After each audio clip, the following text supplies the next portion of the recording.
Rain hammered the glass walls of Seoul Central Hospital when Dr. Kael Vesper, the most feared man in Asia's criminal underworld, watched his pregnant wife collapse to the floor beneath another man's shadow. The stranger standing over her wore a smirk that promised violence, his hand raised like he owned her.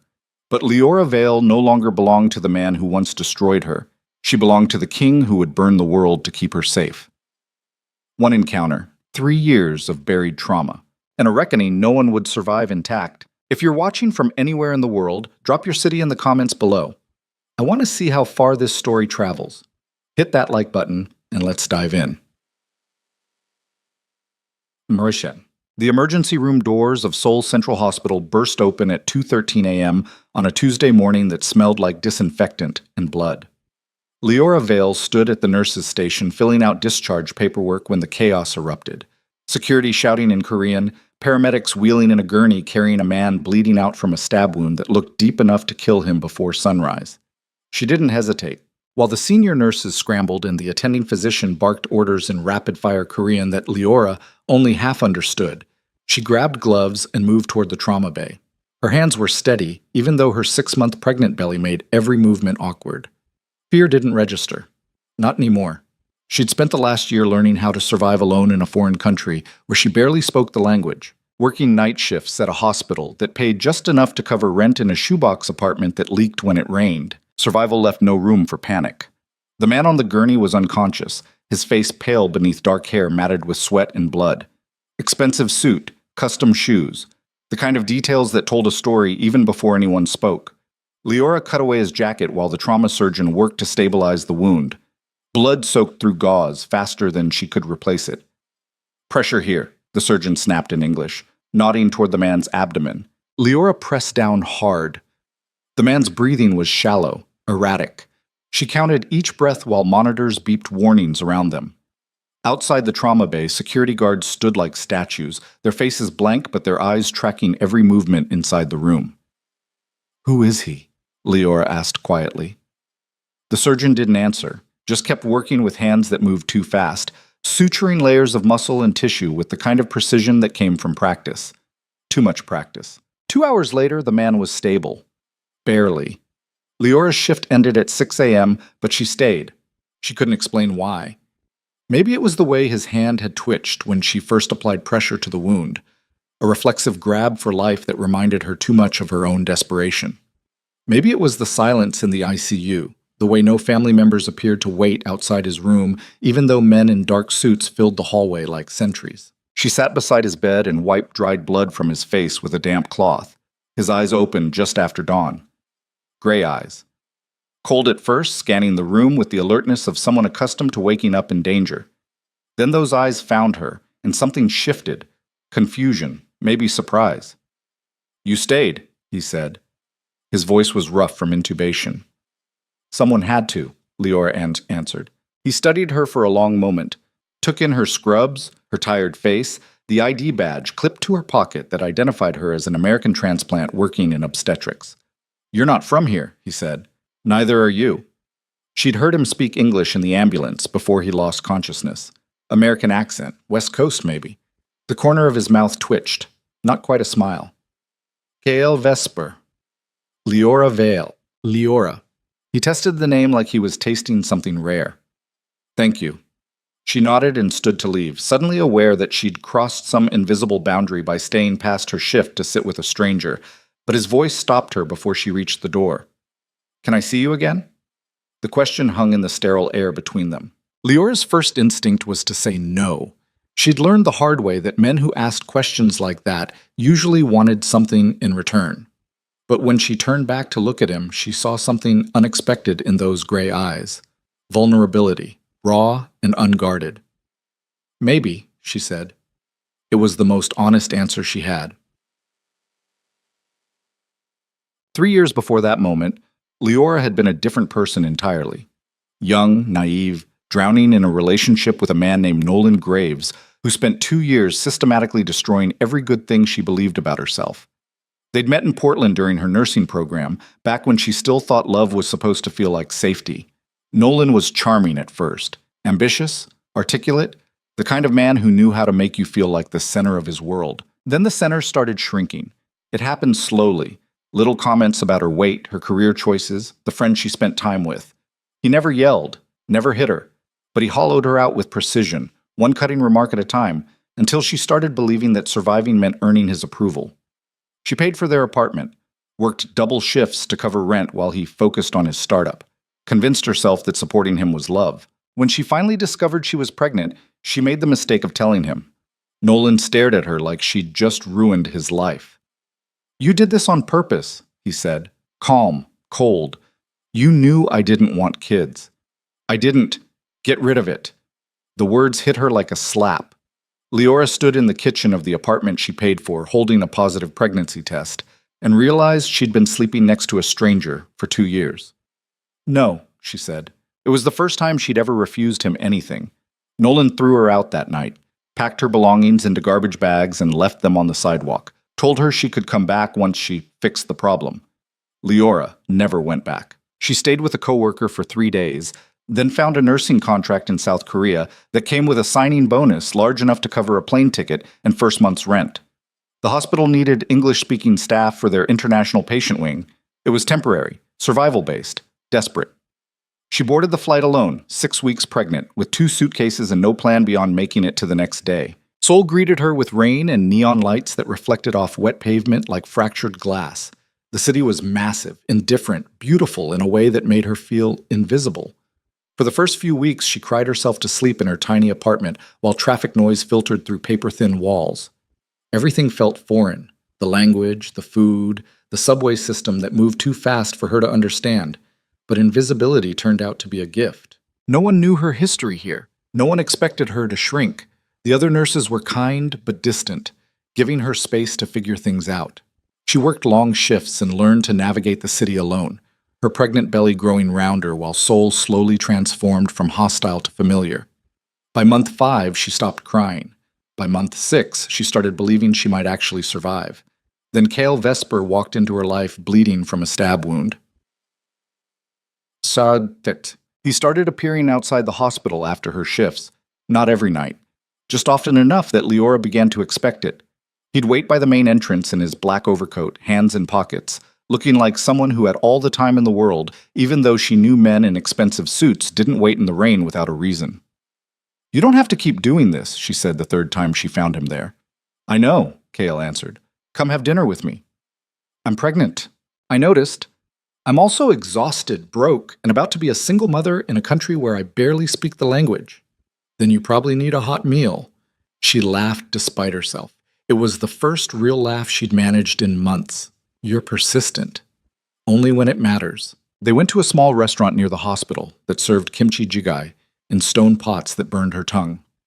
Kael ordered in fluent Korean, then translated the menu for her while steam rose between them. They didn't talk about the stabbing. Didn't talk about why men in suits still watched him from across the street. Instead, they talked about small things. How Leora missed American coffee. How Kael grew up in Los Angeles before business brought him to Seoul. How strange it felt to build a life in a language that didn't belong to you. "What kind of business?" she asked. Kael smiled. It was a careful smile, the kind that revealed nothing. The complicated kind. She should have pressed, should have asked harder questions. But exhaustion and loneliness made her willing to accept easy answers. They had dinner 3 more times that week. By the 2nd week, Leora stopped pretending she wasn't looking forward to seeing him. Kale was different from Nolan in ways that terrified her. He asked questions and actually listened to the answers. Paid attention to the things she liked without making a show of it. Started bringing her decaf coffee with the right amount of cream. Remembered she hated cucumbers. Never made her feel guilty for being tired or pregnant or scared. One night he drove her home after her shift and walked her to the door of her apartment building. Rain fell in sheets around them, turning the street into a river of reflected neon. "Thank you," Leora said. Kale looked at her like he was memorizing her face. "I want to keep seeing you." "Why?" "Because you stayed." She didn't understand what he meant until later, after he'd driven away and she was lying alone in her apartment staring at the ceiling. Men like Kyle, powerful, dangerous men, lived in a world where everyone wanted something from them. Money, status, protection. But Leora had stayed beside his hospital bed because it was the right thing to do, not because she expected anything in return. She'd given him something rare, kindness without conditions. By month 7 of her pregnancy, Leora realized she was falling in love with a man whose last name she'd Googled exactly once before terror made her close the browser. The search results had been vague, but damning. Business magnate, real estate developer, philanthropist, all the sterile corporate language that said nothing and everything at once. But the articles that didn't appear in official news sources told a different story. Whispers about underground networks, political leverage, the kind of power that didn't show up on tax returns. Cale Vesper wasn't just wealthy. He was dangerous. She should have run, should have ghosted him, changed her number, requested a transfer to a different hospital. But every time she decided to end things, he'd show up outside the ER with soup, or a warm coat, or that rare smile that made her feel like she was the only person in the world who mattered. "I need to know what you do," she said one night while they sat in his car overlooking the Han River. City lights sparkled across dark water like fallen stars. Cale was quiet for a long time, long enough that Leora thought he might lie. "I run a network of businesses," he said finally. "Some are legal, some exist in gray areas. I facilitate deals between people who can't meet in boardrooms. I solve problems that don't have legal solutions." "You're a criminal." "Yes." The honesty shocked her. No deflection, no justification, just the truth delivered like a gift he was trusting her to hold. "Why are you telling me this?" Leora asked. "Because you deserve to know what you're getting into before you decide." "Decide what?" Cale turned to face her fully. His expression was serious, almost gentle. "Whether you want me in your life, in your daughter's life." Leora's hands rested on her swollen belly. The baby kicked against her palm like a reminder of everything at stake. She thought about Nolan, who'd promised safety and delivered poison. Then she thought about Kyle, who'd been honest about danger from the start.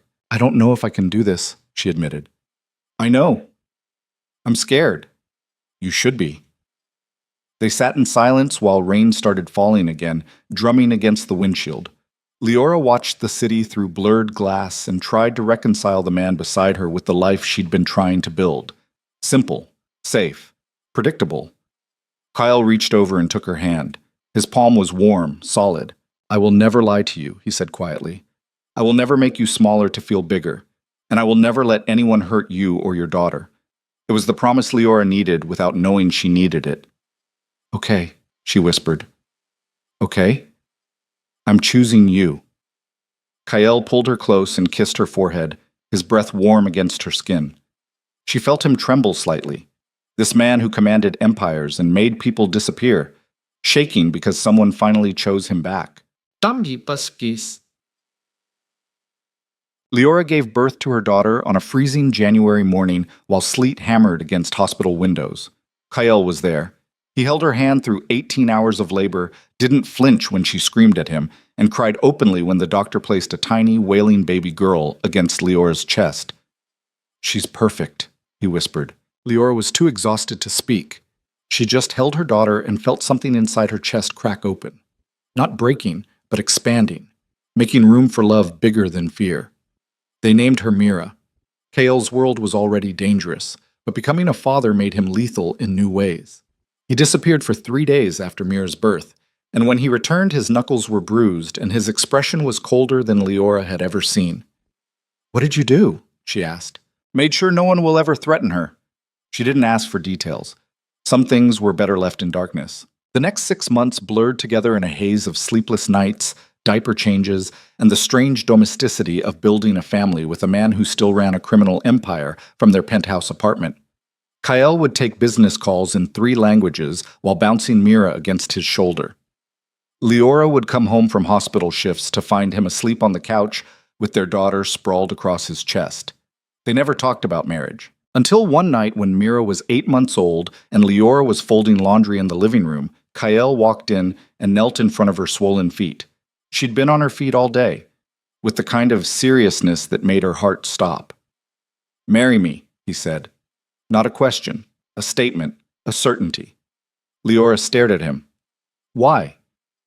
"Because I choose you, every day, and I want you to choose me back, legally, permanently. You don't need marriage for that." "No," Kale agreed, "but I want it anyway." She thought about all the reasons to say no. His world, the danger, The secret she'd never fully understand. Then she thought about the way he looked at Mira like she was made of starlight, the way he touched Leora like she was precious, the way he'd kept every promise he'd ever made. Yes, she said. They married 3 weeks later in a private ceremony that blended Korean tradition with modern elegance. Crimson silk, winter sunlight, Mira sleeping through the vows in Kael's mother's arms. Leora wore a simple white dress and felt more certain than she'd ever felt about anything. When Kael slipped the ring onto her finger, his voice was steady. "You were never hard to love." Those words broke something loose inside her chest. For the first time in her life, Leora believed it. The first year of marriage was complicated and beautiful in equal measure. Kael's business required travel, late-night meetings, and the kind of conversations that ended when Leora walked into the room. She learned not to ask too many questions, learned to recognize the different kinds of silence he carried home. The productive kind after successful deals, the dangerous kind after betrayals. But he always came home, always called when he said he would, always kissed her like she was the only real thing in his world of shadows and violence. And slowly, Leora stopped feeling like a visitor in Kael's life and started feeling like a partner. She met his inner circle, the people who actually ran operations. There was Jin Soo, his head of security, a woman in her 40s with scars on her hands and eyes that missed nothing. Marcus, his financial strategist, who looked like a college professor but could launder money through 17 countries before lunch. And Hana, his second-in-command, who spoke 4 languages and once broke a man's arm for underestimating her. They circled Leora like wolves at first, assessing whether this American nurse was a weakness Kael couldn't afford. "She's pregnant again," Hana said bluntly during a meeting Leora accidentally walked into. "That makes her vulnerable." "That makes me more dangerous," Kael corrected. "Touch her, and I'll burn everything you love to the ground." Hana smiled. "Good answer." After that, they accepted her. Not as an equal. Leora had no interest in running criminal operations, but as someone worth protecting. They taught her how to spot surveillance, which exits to use in crowded places, how to recognize when someone's energy shifted from curious to threatening. "You're building an army," Leora said to Kael one night. "I'm protecting my family," he corrected. By the time she entered her second trimester, Leora had stopped feeling scared and started feeling powerful. Not because she was dangerous, but because she understood exactly how dangerous the people around her were. And they'd chosen to aim that danger away from her. Mira turned 2, started speaking in mangled sentences that mixed Korean and English, learned to wrap Kael around her tiny finger with a smile that mirrored his own rare expressions of joy. Life became normal, beautiful, ordinary in ways that still felt miraculous. Then Leora returned to Seoul Central Hospital for a routine prenatal checkup, and the past came back with teeth. She saw Nolan Graves standing in the hospital corridor before he saw her. 3 years. It had been 3 years since he'd thrown her out of their apartment, since he'd told her to fix the problem, since she'd boarded a plane alone and built an entirely new life across the ocean. Leora's first instinct was to turn around, leave, pretend she hadn't seen him, but Nolan looked up and recognition flooded his face. Leora. His voice hadn't changed, still carried that same condescending edge, like he was surprised she'd managed to survive without him. She forced herself to keep walking, one hand instinctively moving to protect her pregnant belly. "Nolan." He stepped into her path, too close, blocking the exit without actually touching her. The old tactics. "What are you doing here?" "I live here." "In Seoul?" He laughed. It was an ugly sound. "Jesus, you really ran away." "I moved. There's a difference." His eyes dropped to her belly, then to the expensive ring on her finger. His expression shifted. Surprise, then something darker. "You got married." "Yes." "Let me guess. Some desperate guy who needed a green card?" The insult landed exactly where he intended. Leora felt old shame trying to claw its way back up her throat, that familiar voice whispering that Nolan was right, that she wasn't worth choosing, that any man who stayed with her was settling. But then she thought about Kael, about the way he looked at her, about Mira, about the life she'd built from nothing. "You need to move," Leora said quietly. Nolan didn't move. "You look good. Pregnant again, though?" He smirked. "Hope you learned how to keep a man this time." The words hit like poison. 3 years of healing unraveled in seconds. Leora felt herself shrinking, becoming smaller, that old survival instinct kicking in that said the safest thing to do was apologize, accommodate, disappear. "I'm trying to leave," she said. "So leave." But he still didn't move. Other people in the corridor were starting to notice. Nurses watching nervously, a security guard taking a step closer. "Get out of my way," Leora said louder. "Or what?" Nolan leaned in, his voice dropping. "You gonna call your husband? Let him know you needed saving again? That you're still the same pathetic—" He didn't finish. Leora stumbled backward to get away from him, and her heel caught on her own bag. She felt herself falling, both hands moving instinctively to shield her belly, the world tilting sideways. She hit the floor hard. Pain exploded up her spine. Someone screamed. Nolan stood frozen above her, his face registering shock. And for one terrible second, Leora was back in Portland, back in that apartment, back to being nothing. Then a voice cut through the chaos like a blade wrapped in velvet. She was never the one who needed saving. The corridor fell silent. Leora looked up and saw Kyle standing at the end of the hallway in his black overcoat, rain still dripping from his shoulders. His expression was calm. Too calm. The kind of calm that came before violence. And behind him, Jin-Soo and 4 other security agents blocked every exit. Nolan turned slowly. His face went white. Because he finally understood that the woman he'd once destroyed now belonged to the most dangerous man in Seoul. And Cale Vesper looked at Nolan Graves the way predators look at prey.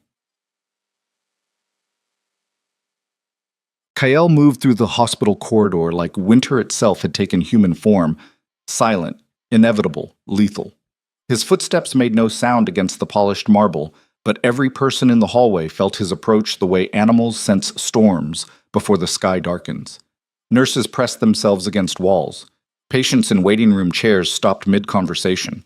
Even the fluorescent lights seemed to dim around him. Leora remained on the floor where she'd fallen, one hand still protecting her swollen belly, the other braced against cold tile.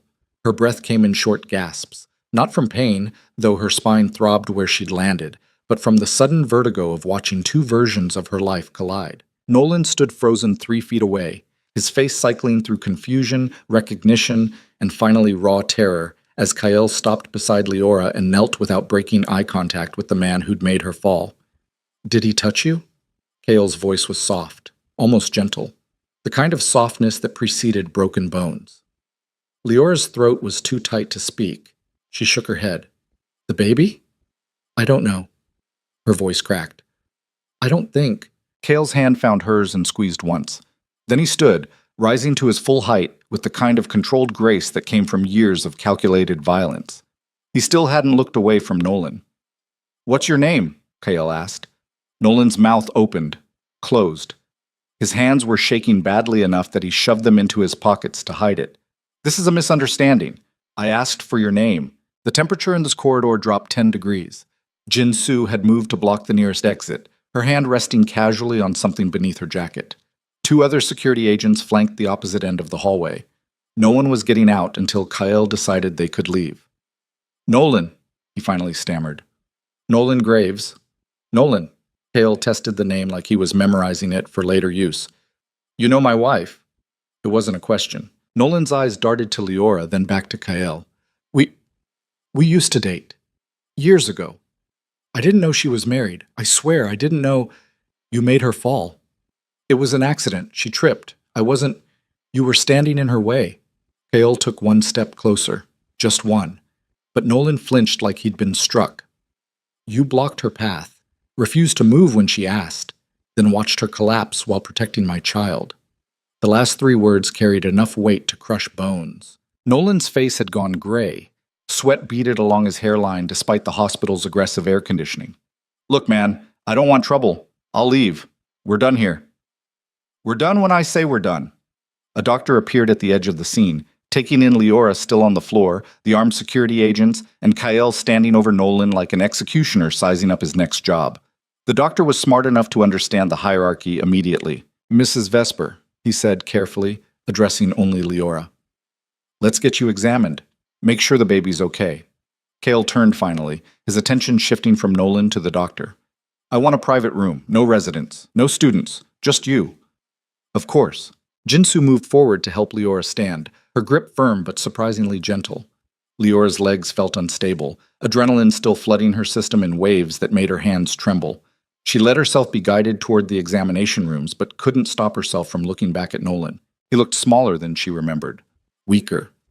3 years ago, he'd seemed so powerful, his opinions the only truth that mattered. Now he just looked like a man who'd finally met someone more dangerous than his own cruelty. Kyle caught her looking. His expression softened fractionally when their eyes met, something almost human flickering behind the cold calculation. Then he looked back at Nolan, and the humanity vanished. "Don't move," Cale said. "We're going to have a conversation." The way he said conversation made it sound like a death sentence. The examination room was sterile and too bright. Leora sat on the paper-covered table while the doctor checked her blood pressure, listened to the baby's heartbeat, and pressed carefully along her spine where she'd landed. Every touch made her wince, not from physical pain but from the lingering sensation of Nolan's voice in her ears. "Hope you learned how to keep a man this time." Jinsu stood by the door, silent and watchful. She was a small woman, barely 5'4", but carried herself like someone who'd forgotten how to be afraid. Scars ran along her knuckles, the kind that came from punching things that punched back. "Baby's heartbeat is strong," the doctor said, pulling the stethoscope from his ears. "No signs of distress. You're going to have some bruising on your lower back, but nothing that concerns me medically." Leora nodded mechanically. The relief felt distant, muffled. "I want to keep you for observation," the doctor continued. "Just a few hours, standard precaution after a fall." "No." Leora's voice came out harder than she intended. "I need to go home. My daughter." "Mira is with Mrs. Chen," Jinsu said quietly. Mrs. Chen was their live-in nanny, a woman in her 60s who'd raised 3 sons and treated Mira like a grandchild. "She's safe." Leora wanted to argue, but exhaustion crashed over her like a physical weight. She'd been running on adrenaline since the moment she saw Nolan, and now that the immediate danger had passed, her body was demanding payment for the sprint. 2 hours, she conceded. "Then I'm leaving." The doctor nodded and left, probably grateful to escape whatever situation was unfolding in his hospital. Jinsu remained, silent stretched between them. Leora stared at her hands, still trembling slightly, and tried to organize the chaos inside her head. 3 years.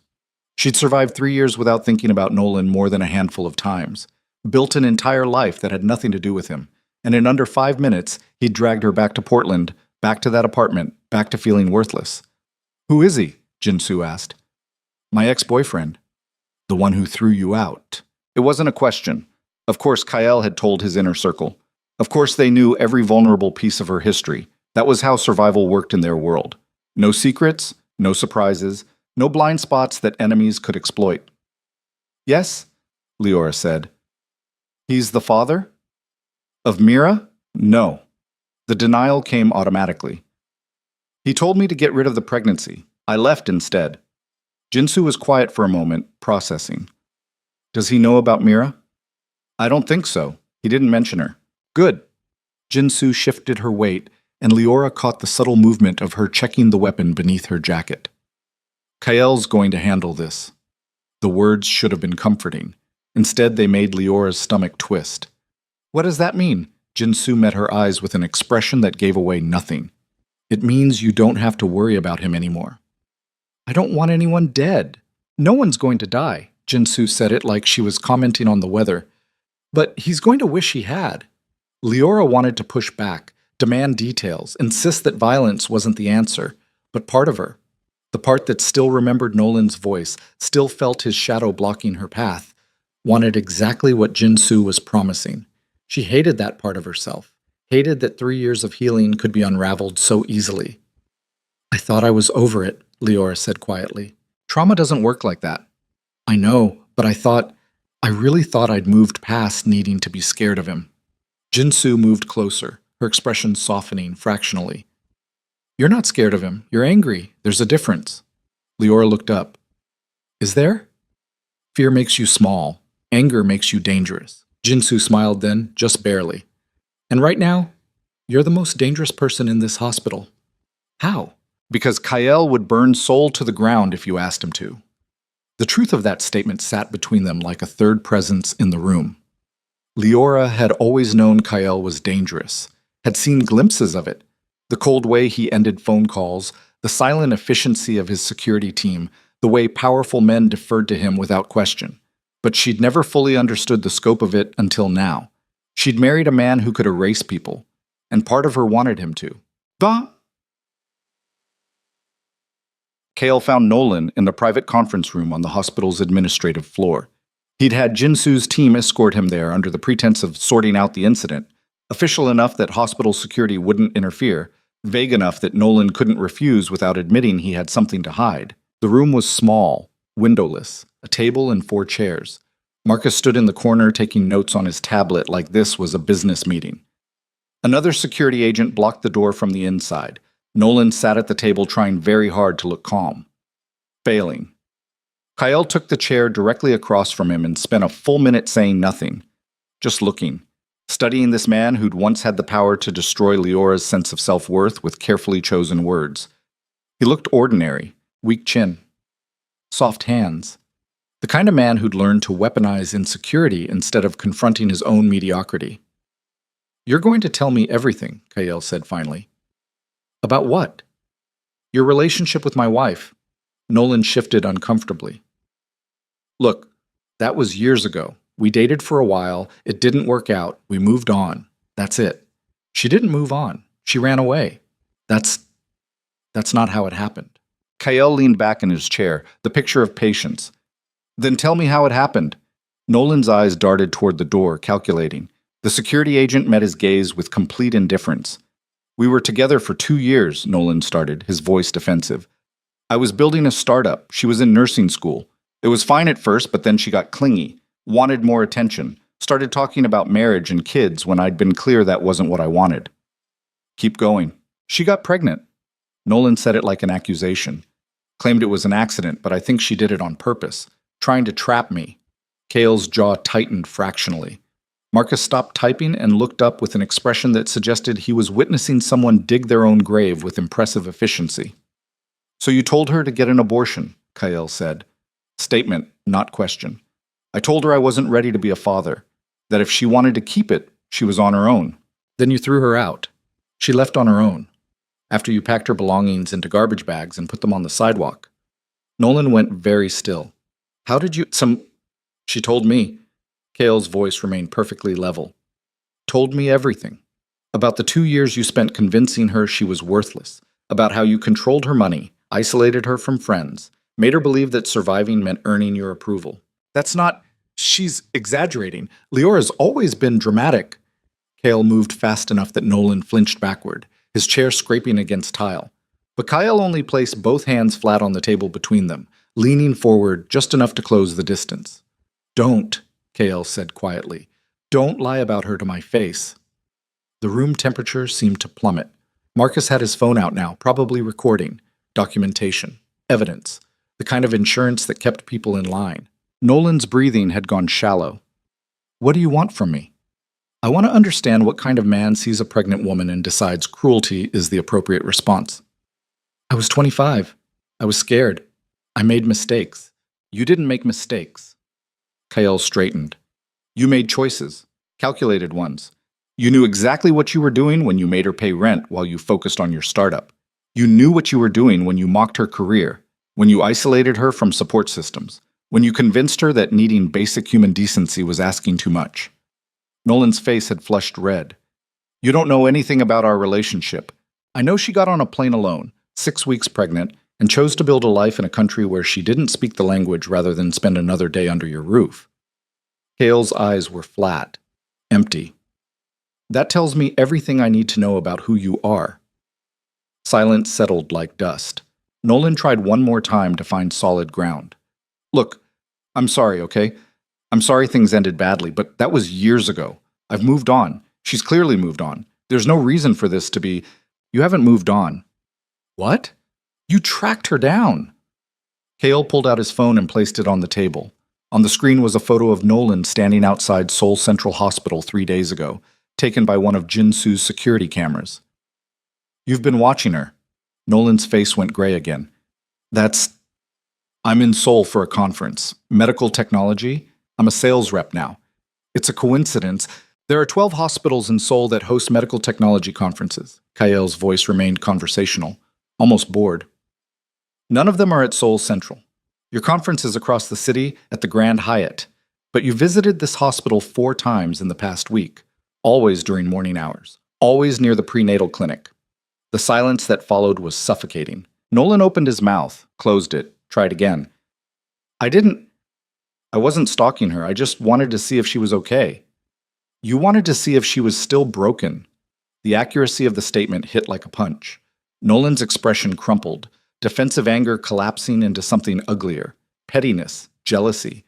The bitter resentment of a man who'd thrown something away and discovered too late that it was valuable. She looks happy, Nolan said, voice tight. Rich husband, nice ring, pregnant again. Must be nice to land on your feet like that. She didn't land on her feet. Kael's voice dropped to barely above a whisper. She clawed her way up from the hole you dug for her, worked night shifts while 7 months pregnant just to afford rent in a shoebox apartment, learned a new language alone, gave birth in a foreign country with no family, no support, nothing but sheer fucking will to survive. And then she met you. Nolan's tone carried acid now. Lucky her. Found another man to take care of her.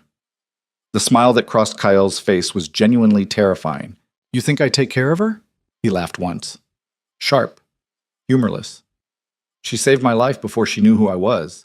Stayed beside my hospital bed because it was the right thing to do, not because she wanted something from me. She chose to build a life with me knowing exactly what I am, knowing the danger, the violence, the consequences. That's not luck. That's courage. Kael stood, buttoning his jacket with mechanical precision. You're going to leave Korea tonight, he said. There's a ticket waiting for you at Incheon Airport. Business class. I'm generous like that. Nolan stared at him. And if I don't? Then tomorrow morning, every person at your company receives detailed documentation of your harassment patterns. The pattern of control and emotional abuse. The way you've tracked Leora across continents, the restraining order she's going to file will be approved before lunch. I'll fight it. You'll lose. Kael's smile widened fractionally. Because I own 3 judges in family court, and my legal team has successfully argued 247 cases without a single loss. Your career ends. Your reputation ends. Everything you've built since Leora left evaporates. He let that sink in for a moment. But that's option 2, Kael continued.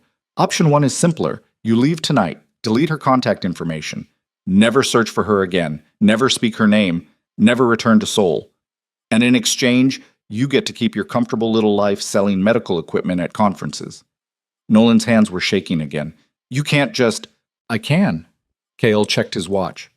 Your flight leaves in 4 hours. Marcus will drive you to collect your belongings from your hotel. You'll have 30 minutes. Then you go to the airport. This is insane. This is mercy. Kael's expression went cold again. You should take it. The finality in his voice left no room for negotiation. Nolan looked at Marcus, at the security agent by the door, then back at Kael, searching for any crack in the armor, any weakness to exploit. He found none. Fine, Nolan said, voice hollow. I'll leave. Smart choice. Kael walked toward the door, then paused, turned back. One more thing. If you ever come near my wife again, if you so much as Google her name, I won't give you options. I'll just end you, quietly, permanently, in a way that ensures no one ever asks questions. He said it the same way someone might comment on the weather. Then he left. Leora was still in the examination room when Kael returned. The doctor had cleared her medically, but insisted she rest for another hour. Jinsu had stepped out to coordinate security details, leaving Leora alone with her thoughts for the first time since the confrontation. Those thoughts were not kind. She kept replaying the moment on the floor, the humiliation of falling, the instinctive fear when Nolan stood over her, the shame of feeling small again after years of believing she'd grown into someone stronger. The door opened. Kael stepped inside, and the carefully neutral expression he'd been wearing since the hospital corridor finally cracked. He looked tired, older, the weight of controlled violence sitting heavy on his shoulders. Hey, he said quietly. Hey. He crossed the room and sat on the chair beside the examination table, reaching for her hand. His palm was warm, solid, real. Baby's okay? He asked. Fine. I'm fine. Everything's fine. The words came out mechanical, rehearsed. Kale studied her face with the intensity of someone reading a language only he understood. You're not fine. Leora tried to smile. Failed. I thought I was over him. Over all of it. 3 years, Kyle. 3 years, and he still managed to make me feel like I was back in Portland. Back to being nothing. You were never nothing. I felt like nothing. The distinction seemed important somehow. Kale squeezed her hand but didn't argue. Didn't offer empty platitudes about strength or moving forward. He just sat with her while the hospital hummed around them. Distant announcements over intercoms, footsteps in hallways, the mechanical beep of monitors from other rooms. What did you do to him? Leora finally asked. Gave him a choice. What kind of choice? The kind where he walks away and never comes back. Leora wanted details. Wanted to know exactly what threats Kyle had made, what leverage he'd used, how permanent the solution was. But another part of her didn't want to know. Didn't want to be complicit in whatever darkness Kyle had deployed to protect her. Is he hurt? She asked instead. No. Scared? Terrified. Good. The word came out before she could stop it. Vicious. Satisfying. Kale didn't look surprised. You're allowed to be angry. I thought I'd forgiven him, or at least moved past needing to care what he thought. Forgiveness doesn't mean amnesia. Kale's thumb traced circles on her palm. You can build a life beyond someone's damage without erasing the fact that they damaged you. Leora leaned her head against his shoulder, exhaustion finally overwhelming adrenaline. How do you do this? Do what? Live with all this violence, all these threats and consequences. How do you not let it poison everything good? Kale was quiet for a long time. When he finally spoke, his voice carried something Leora had rarely heard from him, vulnerability. I compartmentalize, he admitted.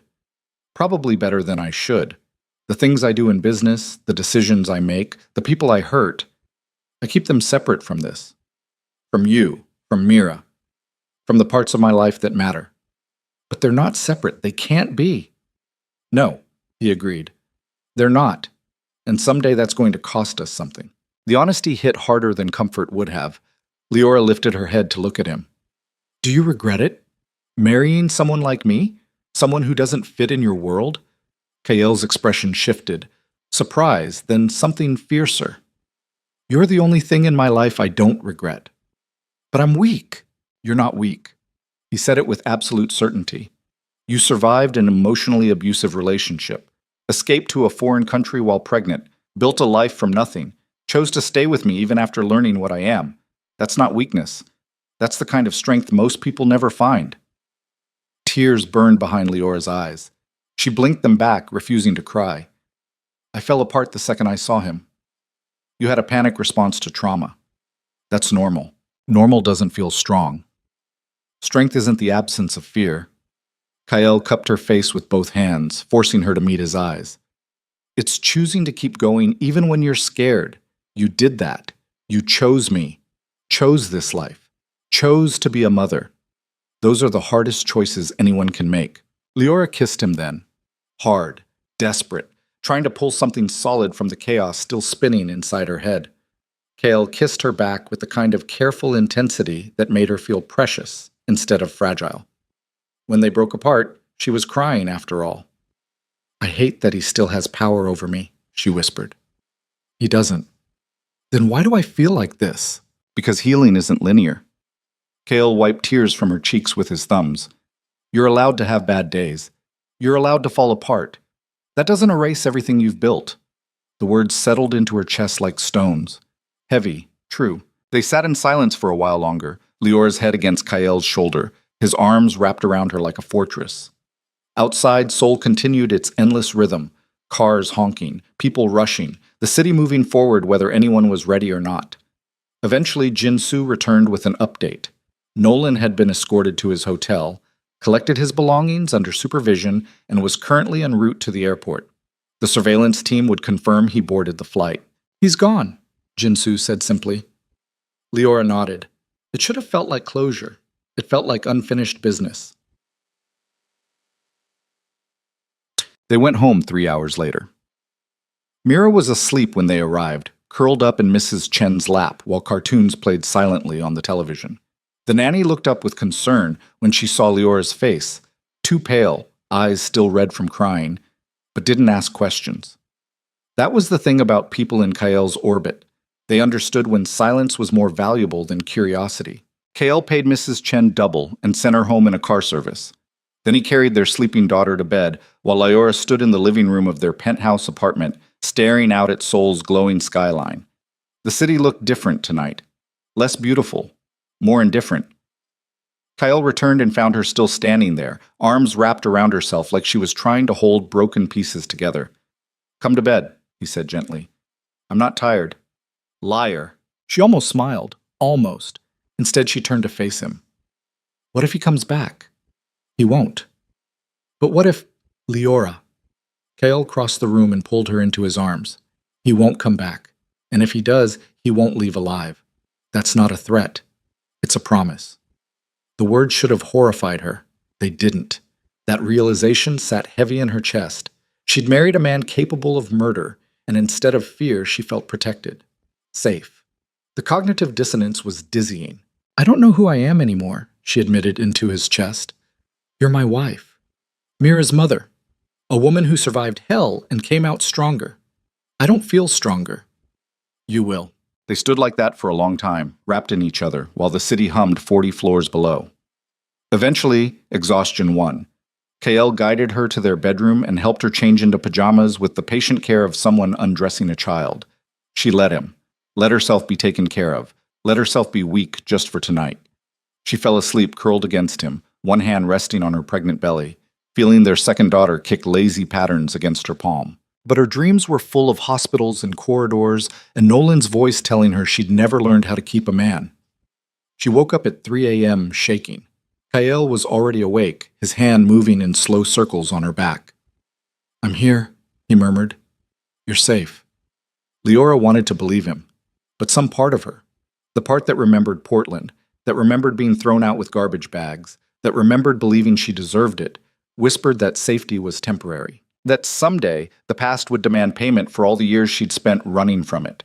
And 3 floors below their penthouse, in the building's parking garage, a car sat with its engine running.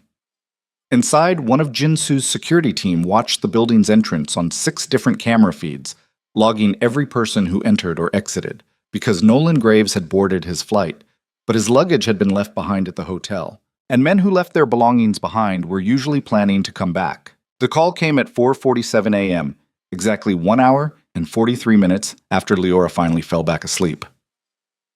Kael's phone vibrated against the nightstand with the specific pattern that meant emergency. 3 short bursts, silence, then 3 more.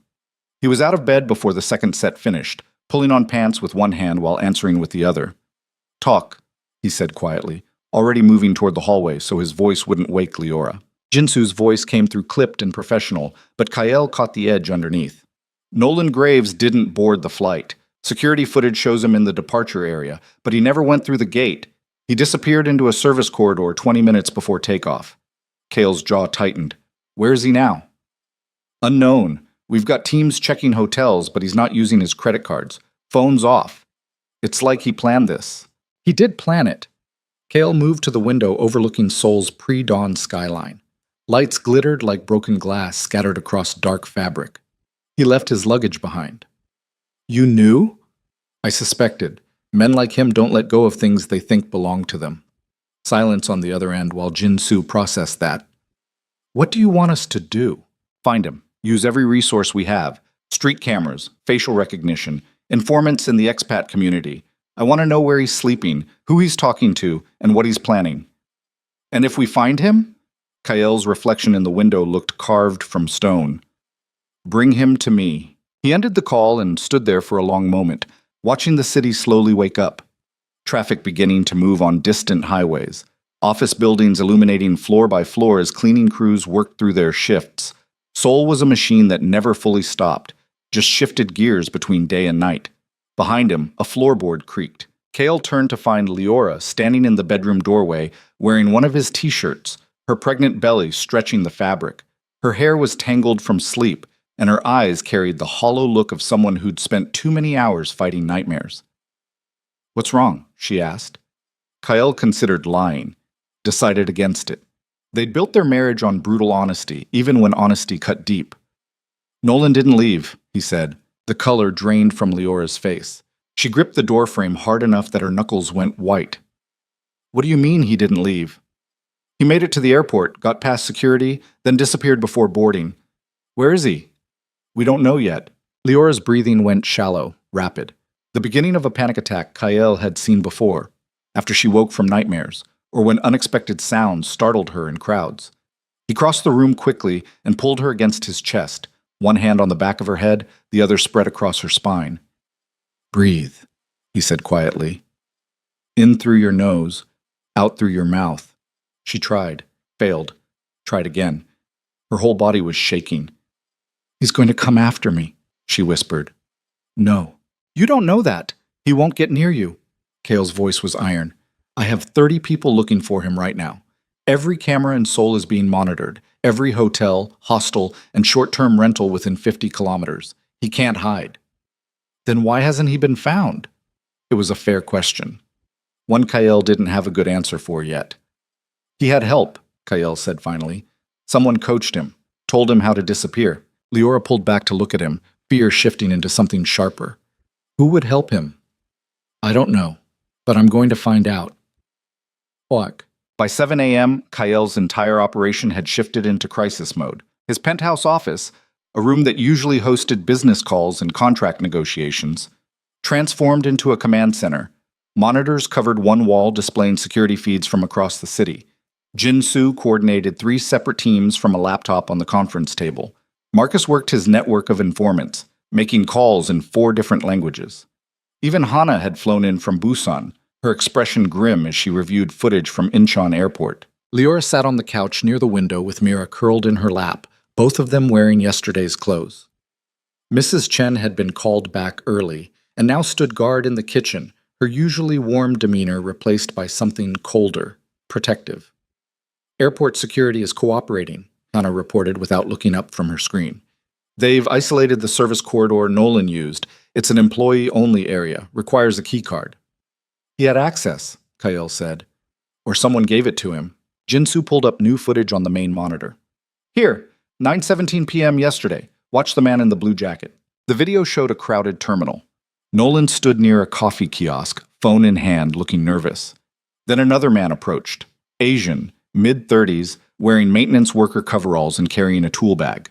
They didn't speak, didn't acknowledge each other. But the maintenance worker set his bag down near Nolan's feet, picked up a different bag that looked identical, and walked away. 30 seconds later, Nolan picked up the first bag and headed toward the service corridor. Dead drop, Marcus said. Professional. Kyle studied the maintenance worker's face. Facial recognition? Running now. Jin-Soo typed rapidly. But I'm betting it's a burner identity. This was planned. By who? Leora's voice cut through the technical discussion. She'd been silent until now, just holding Mira and trying not to fall apart. Who would help Nolan? Everyone in the room turned to look at her. The question hung in the air like smoke. Someone who wants leverage against me, Kyle said finally. It was the truth, but not the whole truth. Kyle had enemies, but then dozens of them. Rival operations who'd love nothing more than to find a weakness in his armor. But most of them were smart enough to know that going after his family would start a war nobody could win. Unless someone thought they could win. Unless someone believed Kyle had gone soft. We need to consider this might be a distraction, Hana said quietly. She was watching Kyle with the expression of someone who'd known him long enough to read between silences. Pull your resources toward finding one angry ex-boyfriend while something bigger moves in the background. Kale had considered that. Had spent the last 3 hours running through scenarios and contingencies, trying to see the shape of whatever was coming. But every instinct he'd honed over 15 years in this world told him this was personal, not strategic. Someone wasn't trying to destroy his empire. Someone was trying to destroy him. Keep looking, Kale said. I want updates every 30 minutes. Jin-Soo nodded and returned to her screen. Marcus made another call. Hana pulled up building blueprints of structures near the airport, and Leora sat on the couch holding their daughter, watching her husband coordinate a manhunt with the efficiency of someone who'd done this before, which, she realized, he probably had. By noon, they had nothing. Nolan Graves had disappeared into Seoul like smoke into fog.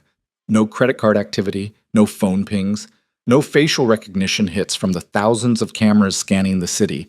It was as if he'd simply ceased to exist. "He's being sheltered," Jinsu said during the midday briefing. "Professional safe house, probably outside our usual surveillance radius." "So we expand the radius," Kale replied. "That'll take days, maybe weeks. Then we take days."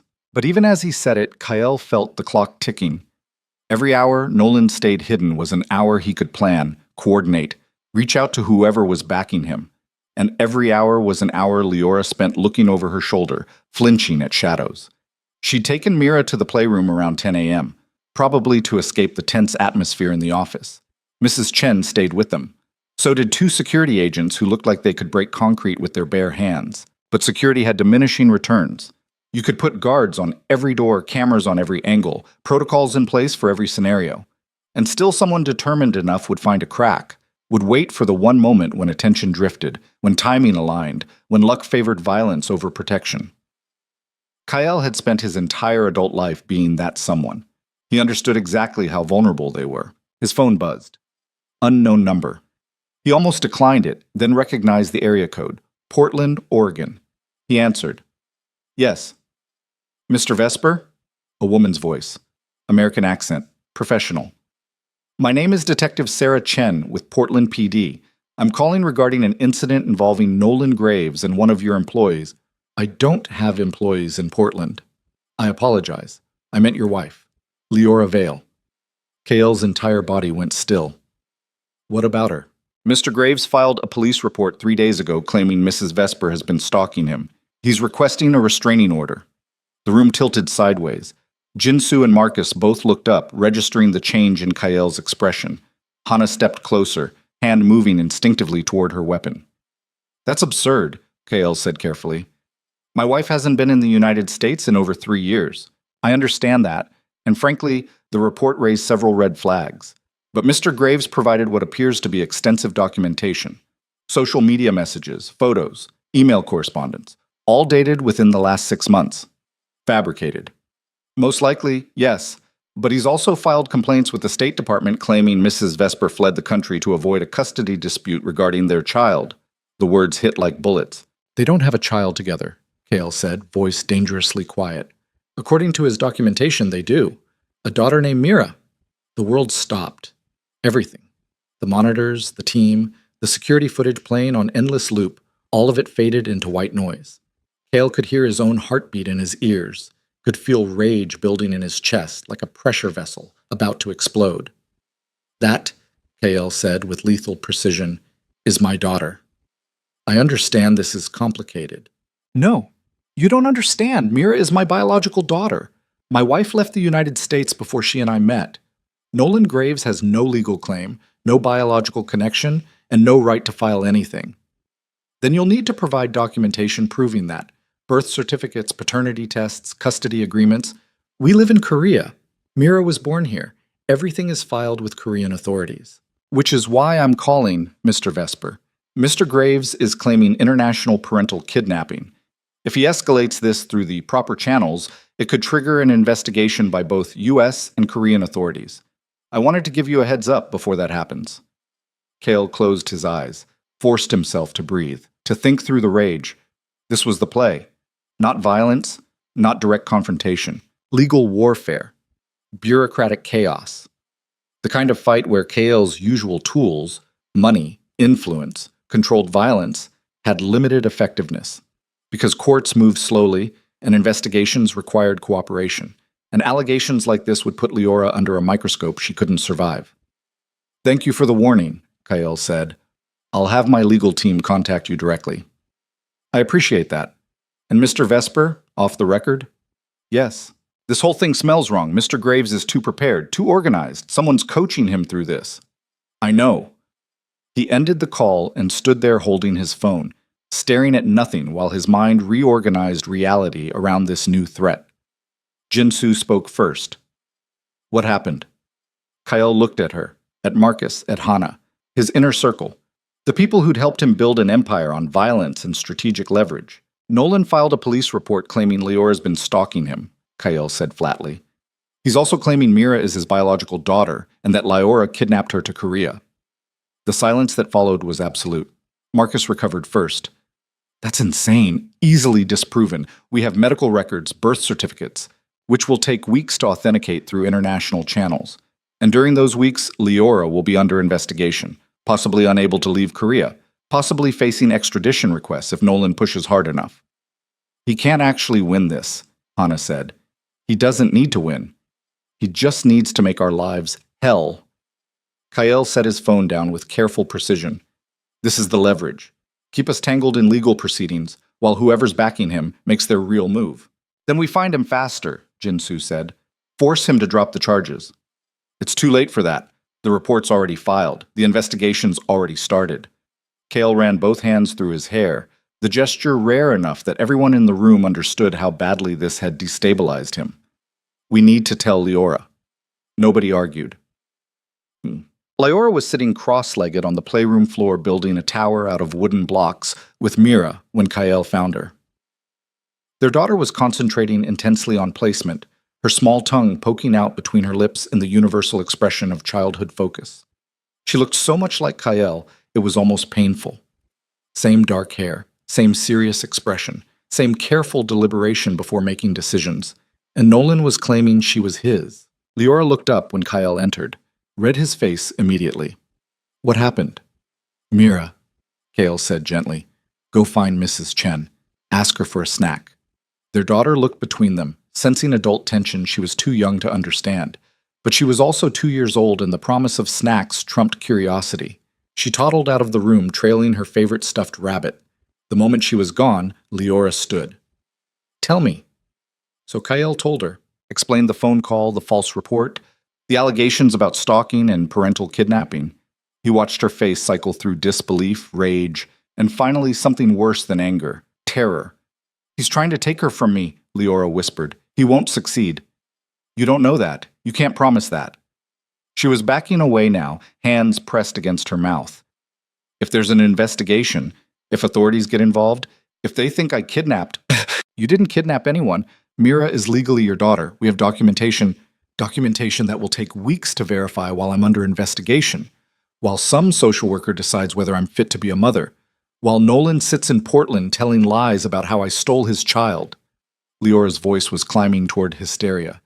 They'll believe him. They always believe the man. They'll think I'm crazy, that I'm lying, that I... Liora. Kale crossed the room and grabbed her shoulders, forcing her to look at him. Listen to me. I will not let that happen. You can't control this. Watch me. But even as he said it, Kyle felt the foundation shifting beneath him. This was a different kind of war, one where his usual weapons were dulled, where money and influence could only buy time, not victory. Liora saw it in his eyes, saw the uncertainty he was trying to hide. He's going to win, she said quietly. He's going to take everything. No. Yes. She pulled away from him, wrapping her arms around herself. This is what he does. He finds your weakness, and he pushes until you break. And my weakness is her, is them. Her hand moved to her pregnant belly. If he can't have me, he'll destroy me. That's who he is. Kale wanted to argue, wanted to promise absolute protection. But he'd spent 15 years in a world where promises were currency and lies were survival, and he refused to lie to his wife. We're going to fight this, he said instead. Every resource I have, every connection, every favor owed. We're going to bury him. And if that's not enough? The question hung between them. Before Kyle could answer, Jinsu appeared in the doorway. Her expression was carved from ice. We found him, she said. Nolan Graves was staying in a small apartment in Itaewon, Seoul's international district. The building was old, unremarkable, the kind of place where expats on tight budgets rented month to month without questions. 3rd floor, window facing an alley. No cameras, no security. Almost too easy. It's a trap, Hannah said during the tactical briefing. Probably, Kyle agreed. We're walking into it anyway. Jinsu pulled up building schematics on her tablet. 3 exits. Fire escape on the east side. Service entrance in the basement. Main lobby entrance. We can cover all of them with 6 people. Use 8. I want redundancy. And you? I'm going in through the front door. Marcus looked up from his laptop. That's stupid. It's direct. It's going to get you killed. Not if whoever's behind this wants me alive. Kyle checked his watch. 6:30 p.m. The sun was setting, painting Seoul in shades of gold and shadow. They went through all this trouble to draw me out. They're not going to shoot me in a hallway. You don't know that. No.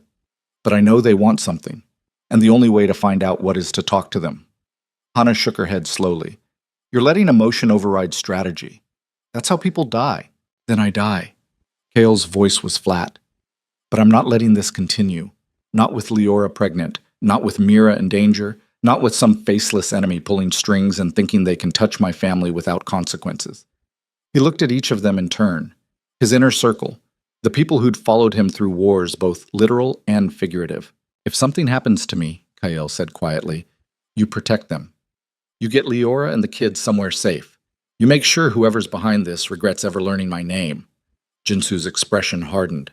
Nothing's going to happen to you. But if it does, we'll handle it. That was as close to a promise as she could make. They left the penthouse at 7 p.m. Leora watched from the living room window as Kyle's convoy pulled out of the underground garage, 3 black SUVs moving through traffic with practiced precision. She'd wanted to come, had argued, pleaded, demanded, but Kyle had been immovable. You stay here with Mira, he'd said. Let me handle this. What if you don't come back? He'd kissed her then, hard and desperate, his hands cupping her face like he was trying to memorize the shape of her.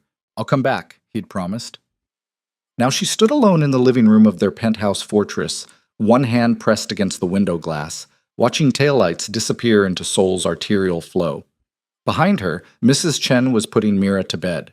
Security agents were posted on every floor.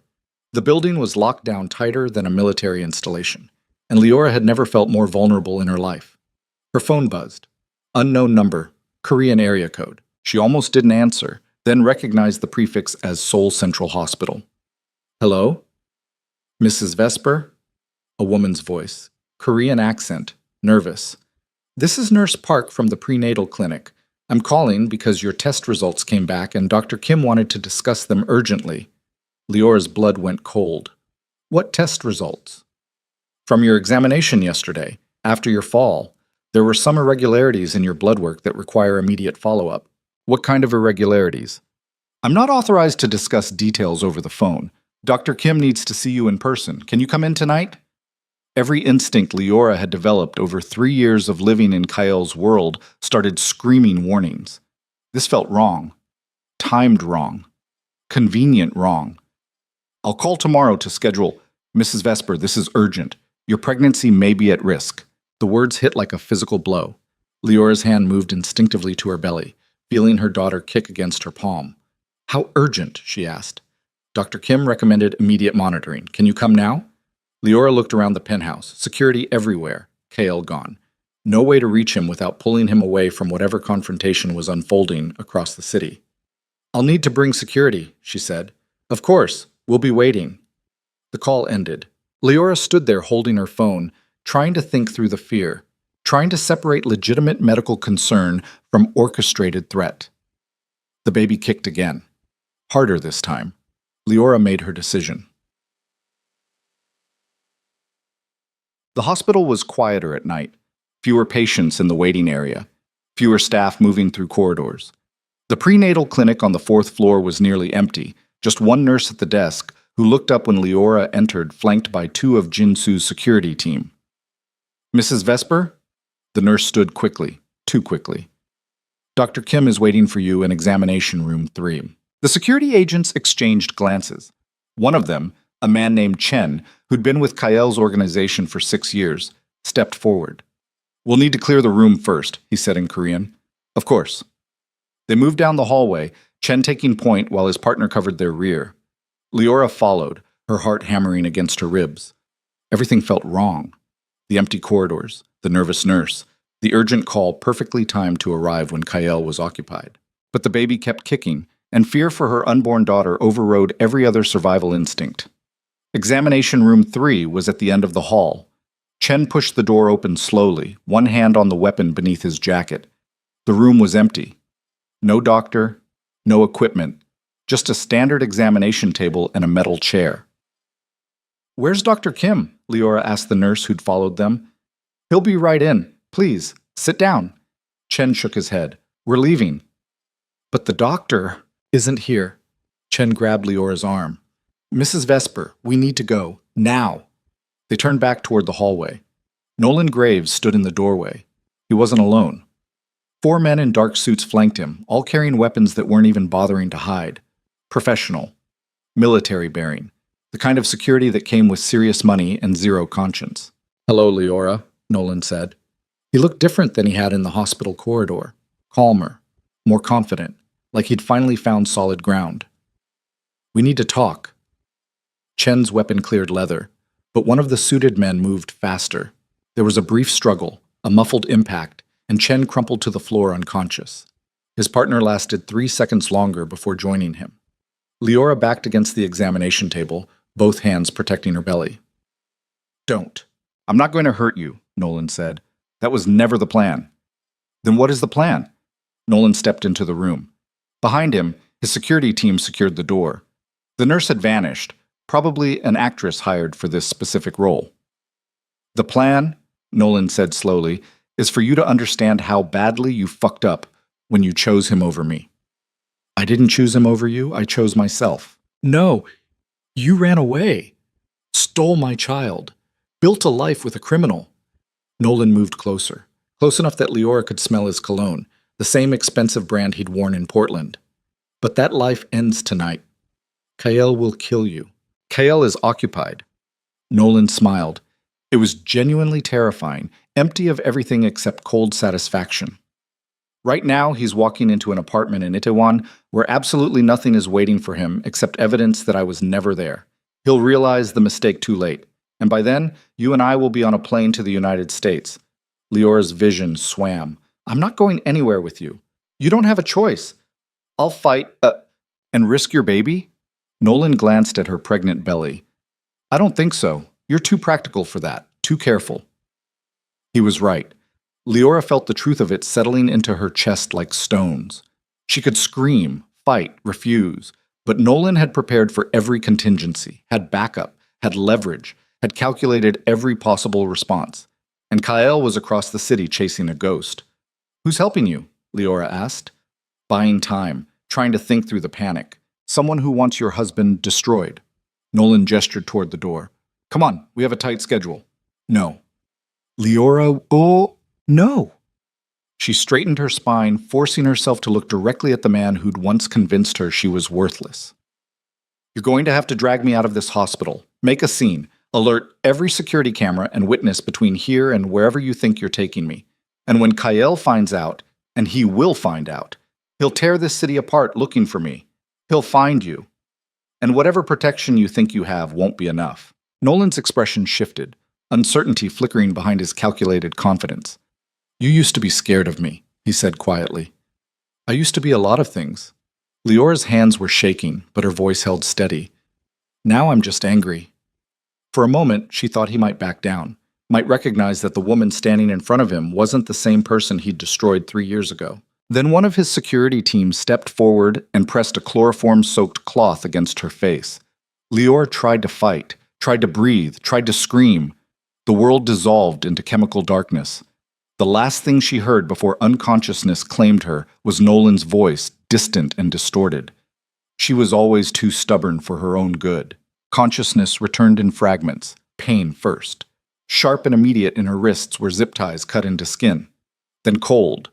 Metal beneath her cheek, industrial air conditioning raising goosebumps along her arms. Then sound. Distant traffic, the hum of machinery, voices speaking Korean somewhere above her. Leora forced her eyes open. She was lying on a concrete floor in what looked like a warehouse. Shipping containers stacked against walls. Exposed ductwork overhead. One flickering fluorescent light casting shadows that moved like living things. Her pregnant belly pressed uncomfortably against the ground. And when she tried to shift position, white-hot pain exploded through her abdomen. The baby. Terror cut through the chloroform haze faster than anything else could. Leora rolled onto her side with agonizing slowness, both hands moving to her stomach. She felt movement. A kick. Weak, but present. Relief made her dizzy. She's awake! Nolan's voice came from somewhere behind her. Leora twisted her neck to look and found him standing 20 feet away with 3 of his security team. They'd changed locations. This wasn't the hospital, wasn't anywhere she recognized. "Where am I?" Her voice came out hoarse. "Chemical burned." Inchinport District. Nolan walked closer, hands in his pockets, like they were having a casual conversation. "There's a private airstrip 2 kilometers from here. We leave in 40 minutes. Leora tried to sit up, failed. Her hands were bound behind her back, and the angle made everything harder. "Kael will find me. Kael thinks you're safe at home." Nolan crouched down to her eye level. "By the time he realizes you're missing, we'll be over the Pacific. My security team are dead." The words hit like a physical blow.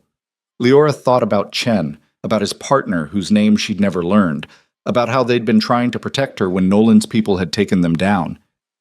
"You murdered them," she whispered. "I didn't. But yes, they're dead. Necessary casualties." Nolan's expression was empty of remorse.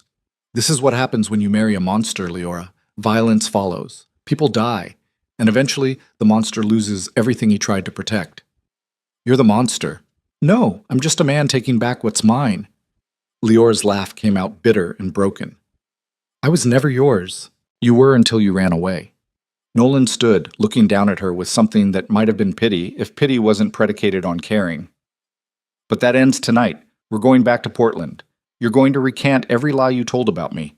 Admit you manipulated the situation. Admit Mira is my daughter." "She's not. Legally, she will be once the paternity test I've arranged confirms it." Leora's blood went ice cold. "What?" "I found a lab in Portland willing to fabricate results. Costs more than you'd think, but my benefactor is generous." Nolan smiled. "By tomorrow morning, official documentation will prove Mira is biologically mine. The kidnapping charges become real. Your husband's connections mean nothing against U.S. law enforcement. You'll be extradited, tried, convicted. No one will believe. Everyone will believe it, because I've spent 3 months building a paper trail that says you're obsessed with me, unstable, dangerous, the kind of woman who'd flee the country with a child just to punish her ex-boyfriend." He leaned down again, close enough that Leora could smell coffee on his breath. "You destroyed my life when you left. Now I'm returning the favor." Leora's mind raced through scenarios, searching for leverage, for weakness, for any crack in his plan that she could exploit. "Who's backing you?" she asked. "This operation costs millions. You don't have that kind of money." "You're right. I don't. So who does?" Nolan stood and checked his watch. "Someone who wants your husband broken badly enough to fund an entire conspiracy. Someone with patience, resources, and a very long memory." "That's not an answer." "It's the only answer you're getting." One of the security team, a man with a scar running from his temple to his jaw, approached and spoke quietly in Korean. Nolan nodded, then turned back to Leora. "Time to move," he said. "Can you walk, or do we carry you?" Leora wanted to refuse, wanted to make them drag her every step. But the baby kicked again, stronger this time, almost frantic. And she thought about stairs, about rough handling, about all the ways resistance could hurt the daughter she was trying to protect. "I'll walk," she said. Nolan gestured, and 2 security team members hauled her upright. Her legs barely held her weight. The chloroform hangover made everything swimmy, unreal. They cut the zip ties on her ankles, but left her wrists bound behind her back. They moved her toward a service exit at the back of the warehouse. Through dirty windows, Leora could see the port beyond. Shipping containers stacked like building blocks. Cranes silhouetted against the night sky. The ocean dark and endless beyond the harbor lights. No witnesses, no cameras.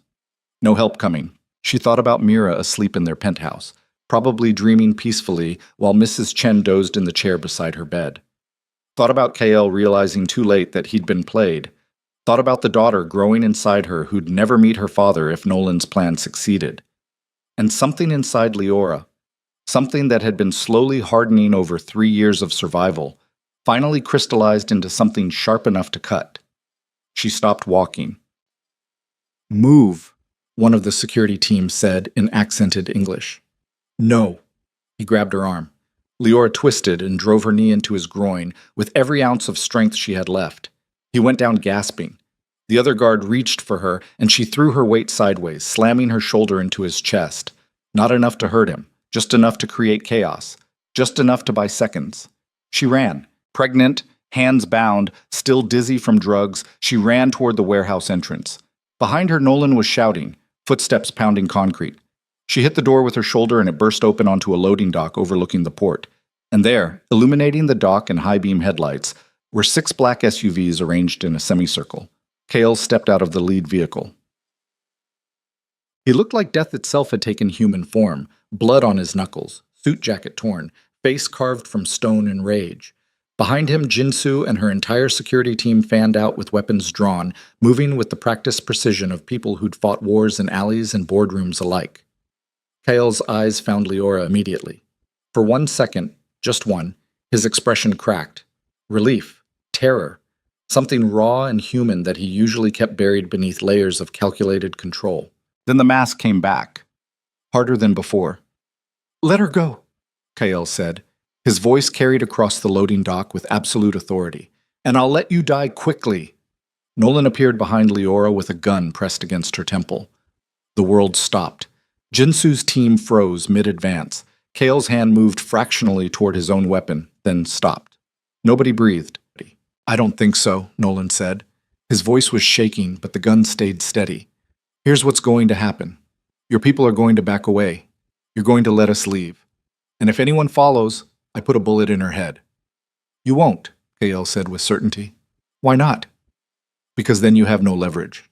The second she's dead, you're dead. You're smart enough to know that." Nolan's arm tightened around Leora's neck.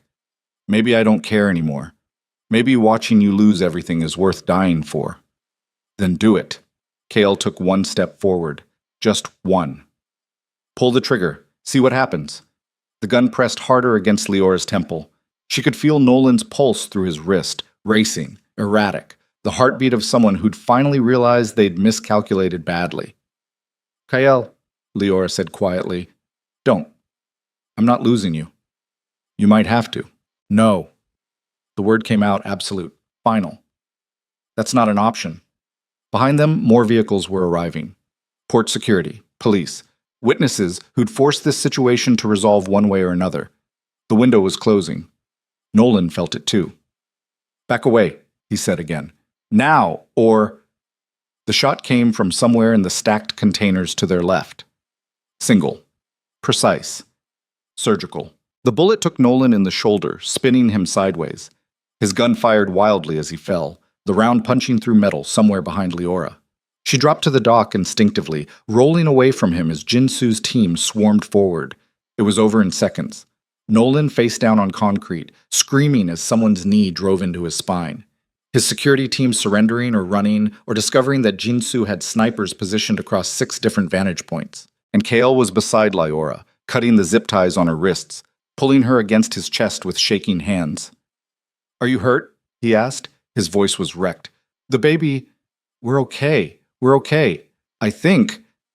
Leora's words dissolved into something between a laugh and a sob. "How did you find me?" "Tracked your phone. You left it on when you went to the hospital." Kale pulled back to look at her, his hands cupping her face. "Why did you go? Why didn't you wait? They said the baby was in danger. I thought—" She stopped, started again. "I'm sorry, I fucked up. I should have known it was a trap." "You did exactly what any mother would do." Kale kissed her forehead, her cheeks, her mouth. "You protected her. That's all that matters." Around them, Jinsu was coordinating cleanup. Police were being shown documentation that would satisfy their questions without revealing anything useful. Port security was being quietly paid to forget they'd seen anything. The machinery of Kael's empire was erasing this incident from official record, even as it was still unfolding.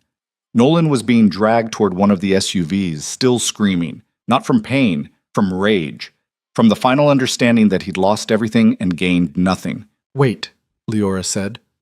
Kael looked at her. "What?" "I need to talk to him." "Leora, sit. Please." Something in her voice made him nod. Jinsu's team stopped dragging Nolan and held him upright instead. His shoulder was bleeding through his shirt, and his face had gone gray from shock, but his eyes still burned with bitter hatred when Leora approached. "You were right about one thing," Leora said quietly. Nolan stared at her. "What?" "I did run away. I ran because staying would have killed me. Not literally, but slowly, piece by piece, until there was nothing left of who I used to be." She stepped closer, close enough to see the sweat on his face, the fear finally surfacing through anger. You spent 2 years convincing me I was worthless, that needing basic human decency was asking too much, that survival meant earning your approval. I never... Miss, you did, every day, every comment, every time you made me pay rent while you focused on your startup, every time you mocked my career or isolated me from friends, or convinced me that being pregnant was a trap I'd set instead of an accident we both participated in. Leora's voice stayed level, controlled. But here's what you never understood. I didn't need saving, I just needed space to remember who I was before you tried to erase her. Nolan's expression twisted. And now you're a Mafia wife. Congratulations. You really moved up in the world. I'm a woman who chose herself. Leora placed one hand on her pregnant belly. I chose to build a life instead of accepting the death you were offering. I chose a man who treats me like an equal instead of a possession, and I chose to survive. He's going to kill me. Probably. You could stop him. Leora looked at Nolan for a long moment. This man who'd once had the power to destroy her sense of self-worth with carefully chosen words. Who'd thrown her out while pregnant and never looked back. Who'd tracked her across the world and tried to steal everything she'd built. No, she said finally. I can't.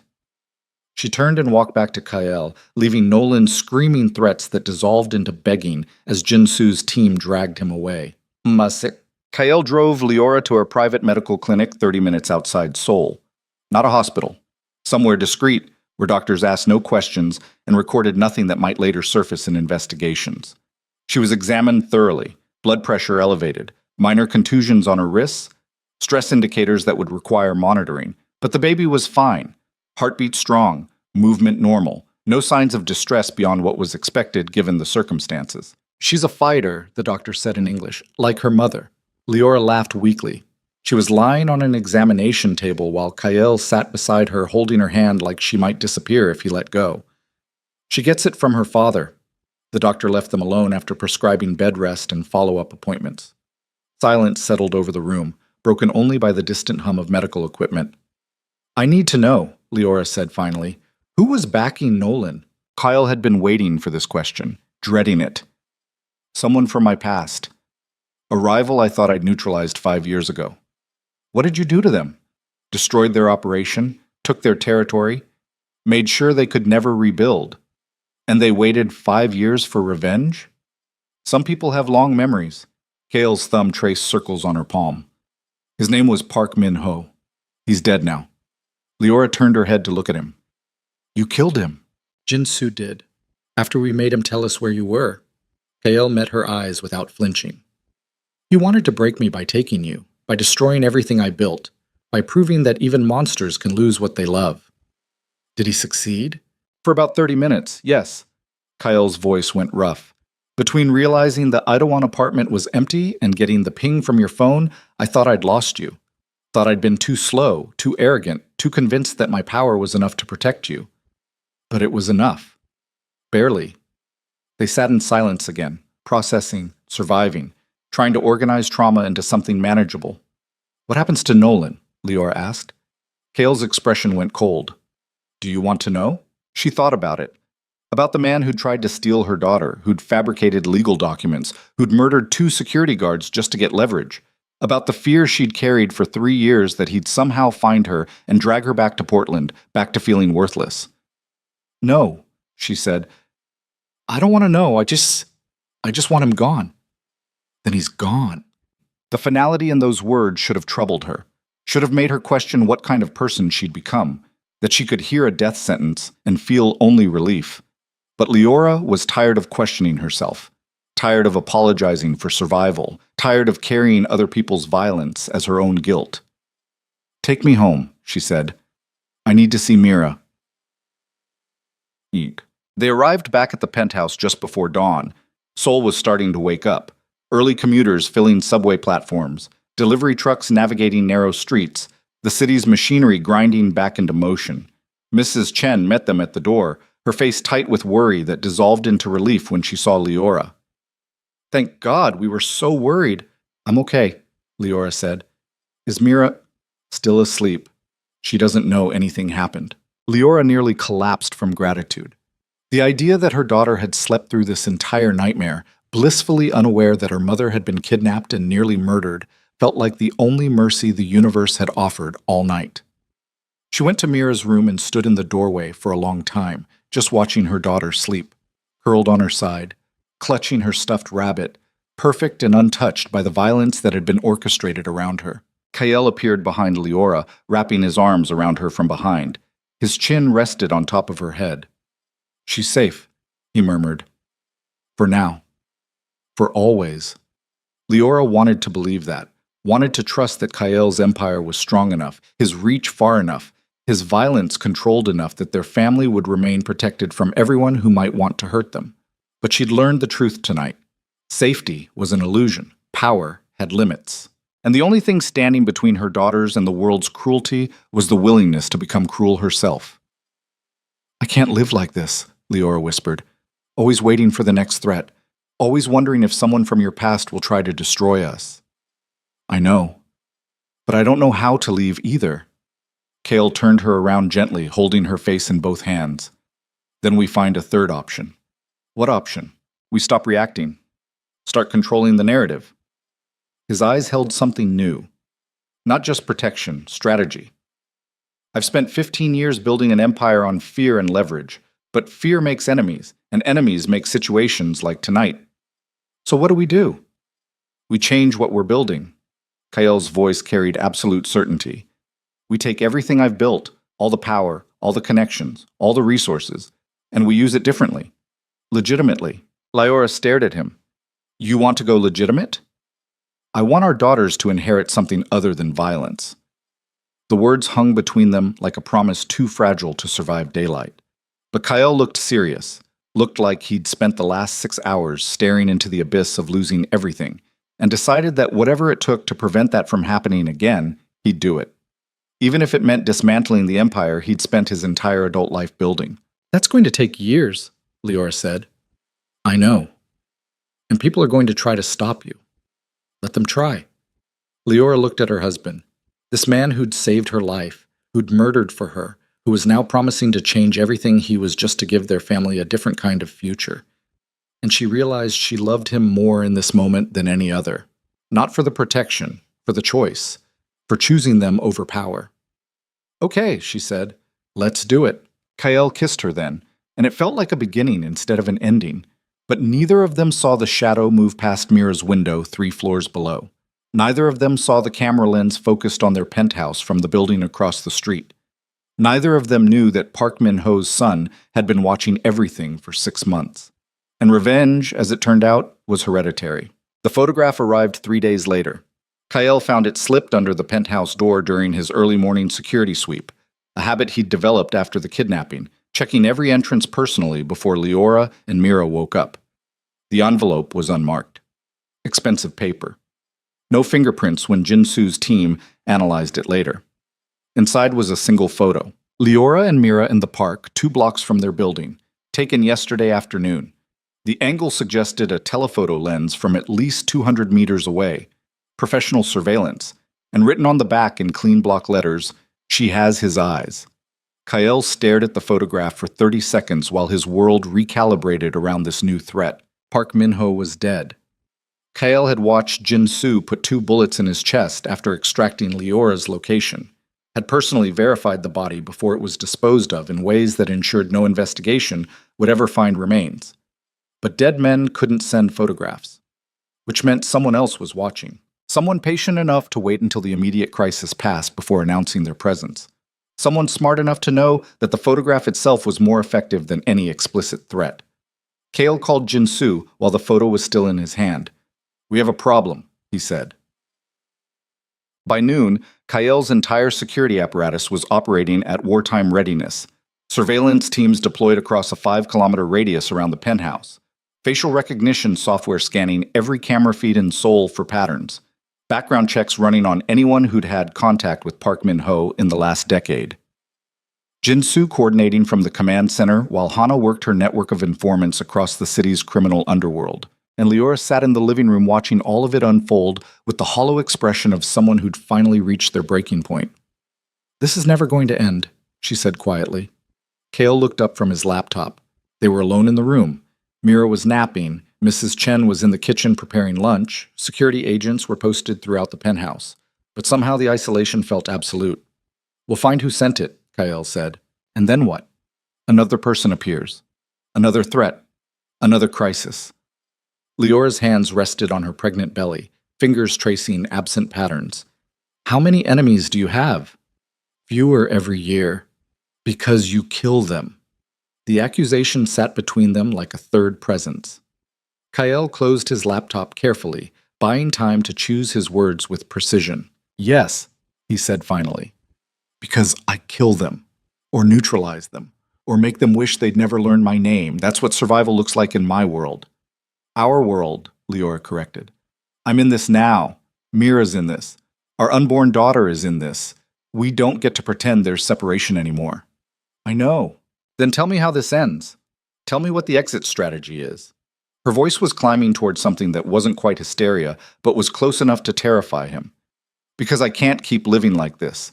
Can't keep waiting for the next photograph, the next kidnapping, the next time someone decides the best way to hurt you is through us." Kael crossed the room and knelt in front of her, taking both her hands in his. "I'm going to fix this." "How?" "By doing what I should have done years ago." He met her eyes with absolute certainty. "I'm going to end it. All of it. Every connection to the underworld, every criminal operation, every piece of my empire that puts you and our daughters at risk." Leora stared at him. "You can't just walk away." "That's not how this works." "No, but I can burn it down." Kael's voice carried the weight of a decision that had been crystallizing since the moment he'd found Leora on that loading dock. "Everything I've built, the legitimate and the illegal, I'm going to dismantle it systematically, pay off debts, sever connections, make sure that when we're done, there's nothing left for anyone to target. That'll take months, maybe years. Then it takes years. And in the meantime, we disappear." The words hung in the air between them like a lifeline thrown across dark water. Leora searched his face for doubt, for hesitation, for any sign that this was another empty promise made under pressure. She found none. "Where would we go?" she asked. "I don't know yet. Somewhere no one's looking. Somewhere we can raise our daughters without armed guards and surveillance cameras." Kael squeezed her hands gently. "Somewhere you can breathe again." Leora wanted to believe him, wanted to trust that escape was possible, that they could simply leave and build something new somewhere else. But she'd learned too much about Kael's world to accept easy answers. "What about the person who sent the photograph?" she asked. "Jinsu will handle it." "Handle it how?" Kael's expression went cold. "However she needs to." Before Leora could respond, Jinsu herself appeared in the doorway. Her face was tight with the kind of controlled tension that meant bad news. "We found him," she said. His name was Park Ji-hoon, 23 years old, Park Min-ho's only son. He'd been living in Tokyo for the past 5 years, building a legitimate career as a photographer, while quietly nursing rage that had been growing since his father's empire collapsed. "He's not a professional," Jinsu explained during the emergency briefing. "No military training, no criminal connections, just a kid who blames you for destroying his family." "Then why is he good enough to evade our surveillance?" Kael asked. "Because he's patient. He's been watching you for 6 months, learning patterns, waiting for the right moment." Jinsu pulled up security footage showing a young man with a camera bag moving through Seoul's streets. "He knows we're looking for professional threats. Military contractors. Organized operations. He's none of those things. He's just angry. Anger makes people dangerous, which is why we need to handle this now." Hana leaned forward, her hands flat on the conference table. "He's staying at a hostel in Hongdae. 4th floor, north-facing window. We can have a team there in 20 minutes. Kael studied the photograph of Park Ji-hoon on the screen. Young face, his father's eyes, the kind of ordinary that made him invisible in crowds. "Does he have weapons?" Kael asked. "Unknown. Probably not. His background suggests he's not a killer. Yet." The word carried weight. Everyone in the room understood that normal people became killers under the right circumstances.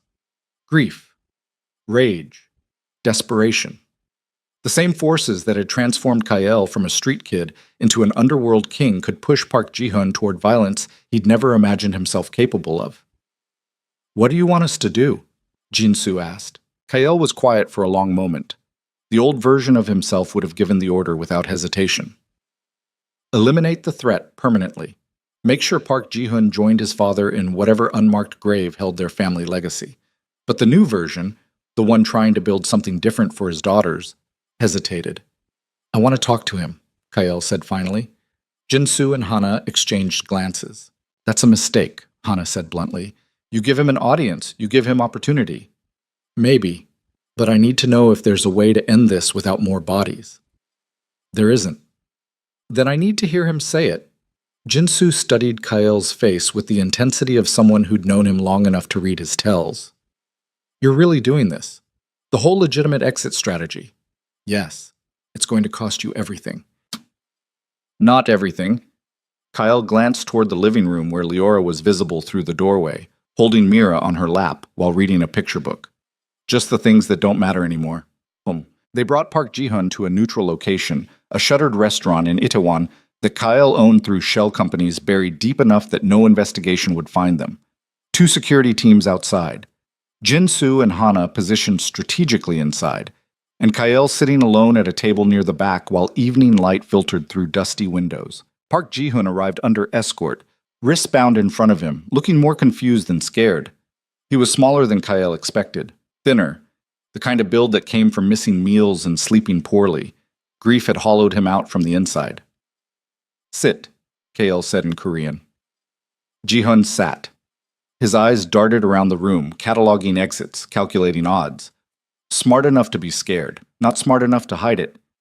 Do you know why you're here? Kael asked. Because you're going to kill me like you killed my father. Probably. But I wanted to give you a chance to explain yourself first. Ji-hoon's expression twisted. Explain what? That I watched you destroy everything my family built? That I've spent 5 years watching you live in luxury while we lost our home, our money, our reputation? That your wife gets to raise her daughters in safety while mine had to work 3 jobs just to survive? Your father tried to have my wife kidnapped and murdered, Kael said quietly. He funded an operation designed to destroy my family. What did you think would happen? He was trying to get back what you stole. I didn't steal anything. I competed. I won. That's how this world works. You destroyed him. He tried to destroy me first. Kael leaned forward slightly. 5 years ago, your father orchestrated an attack on one of my operations. 3 people died. Good people. Loyal people. People who had families. His voice stayed level, but carried edge underneath. I responded proportionally. Dismantled his network. Took his territory. Made sure he could never rebuild. That's not theft. That's consequence. Ji-hoon's jaw tightened. So you think you're justified? I think I'm realistic. Your father played a dangerous game and lost. That's not my fault. And now I'm supposed to what? Accept that? Move on? Pretend my family wasn't destroyed by your ambition? No. Kael sat back. I think you're supposed to decide whether revenge is worth dying for. The words settled between them like stones dropping into deep water. Ji-hoon stared at Kael with the expression of someone who'd spent months imagining this confrontation and was now discovering it didn't match the fantasy. You sent the photograph, Kael continued. You wanted me to know you were watching, that you could hurt my family the same way I hurt yours. So here's your chance. Tell me your plan. Tell me what you were going to do. Ji-hoon looked down at his bound hands. When he spoke again, his voice was smaller. I don't know. You don't know? I wanted you to feel what I felt. The fear, the helplessness, the knowledge that someone you love is vulnerable and you can't protect them. He looked up and his eyes were wet. But I'm not like you. I'm not a killer. I'm just angry. Anger fades. Not this kind. Kael studied the young man across from him, saw his father's features, saw the rage that had been burning for 5 years without outlet, saw someone who'd spent so long nurturing vengeance that it had become identity. I'm going to give you 2 options, Kael said finally. The first is simple. You leave Korea tonight. Never come back. Never contact my family again. Never speak my name. In exchange, you get to keep living. Build a life somewhere else. Eventually, maybe the anger fades enough that you can breathe again. And the second option? You keep pursuing this. Keep planning whatever revenge you think you're owed. And I respond the way I've always responded to threats. Kael's expression was empty of emotion. You die. Quietly, permanently, in a way that ensures no one ever asks questions. Ji-hun was trembling now, not from fear, from the collision of reality against fantasy. That's not a choice. It's the only one you're getting. You killed my father. Your father tried to kill my wife while she was pregnant with my daughter. He murdered 2 security guards just to create leverage. He orchestrated a conspiracy designed to destroy everything I built. Kale's voice finally carried edge. I did what I had to do to protect my family, just like you're doing what you think you have to do to honor yours. The difference is, I have the power to make my choices stick. The truth of that statement was undeniable. They both knew it. Ji-hun slumped in his chair, looking suddenly younger than his 23 years. I wanted him to be proud of me, he said quietly. Even after he died, I wanted to finish what he started. He wouldn't be proud. He'd be terrified that you threw your life away for revenge that won't change anything. How do you know? Because I've killed men for revenge. It never makes you feel better, just emptier. Silence stretched between them. Outside, Seoul continued its endless rhythm. Inside the shuttered restaurant, 2 men sat across from each other, representing different responses to the same grief. Option 1, Ji-hun said finally, voice hollow. I'll take option 1. Kale nodded. Smart choice. But I want you to know something first. What? Ji-hun met his eyes with something that wasn't quite courage, but was close enough. You're not a good man. You don't get to pretend that protecting your family makes you righteous. You've destroyed people, ruined lives. My father wasn't innocent, but neither are you. I know. The admission seemed to surprise Ji-hun. Then why do you keep doing it? Because the alternative is losing everything I love. Kael stood. Maybe that makes me a monster, but I'd rather be a monster who gets to hold his daughters than a good man who has to bury them. He gestured to Jinsu, who moved forward to escort Ji-hun out. The young man stood on unsteady legs, looking like someone who'd just survived drowning. Where will I go? He asked. Anywhere but here. Kyle pulled out an envelope and placed it on the table. There's money, enough to start over somewhere else. Use it. Ji-hun stared at the envelope like it was a snake. Why? Because you're not your father, and I'm trying to be better than mine. Leora was waiting when Kael returned to the penthouse 3 hours later. She'd put Mira to bed and was sitting in the living room with a cup of tea gone cold in her hands. The moment she saw his face, she knew the threat was over. He's gone? She asked. On a flight to Vancouver. Jinsu's people will monitor him for 6 months, make sure he stays gone. After that, he's just another person trying to survive. Leora set down her tea and crossed the room to him. You let him live. I gave him a choice. He chose correctly. That's not what you would have done a year ago. A year ago, I didn't know what I know now. Kael pulled her into his arms, breathing in the scent of her hair. That killing him wouldn't have protected you. It would have just created space for the next threat. So what will protect us? Distance. Disappearance. Becoming people no one's looking for. They stood like that for a long time, while Seoul glowed through the windows. Eventually, Leora pulled back to look at him. When do we leave? She asked. 3 months, maybe 4. I need time to liquidate assets, sever connections, make sure there's nothing left that ties back to us. Where are we going? I was thinking New Zealand. Small town on the South Island, mountains and ocean. No one who knows our names. Leora laughed softly. It sounded like relief. You really want to be a normal person. I want our daughters to grow up somewhere they don't need armed guards. What about everything you built here? I'm burning it down, all of it. Kael's voice carried finality. By the time we leave, Kael Vesper won't exist anymore.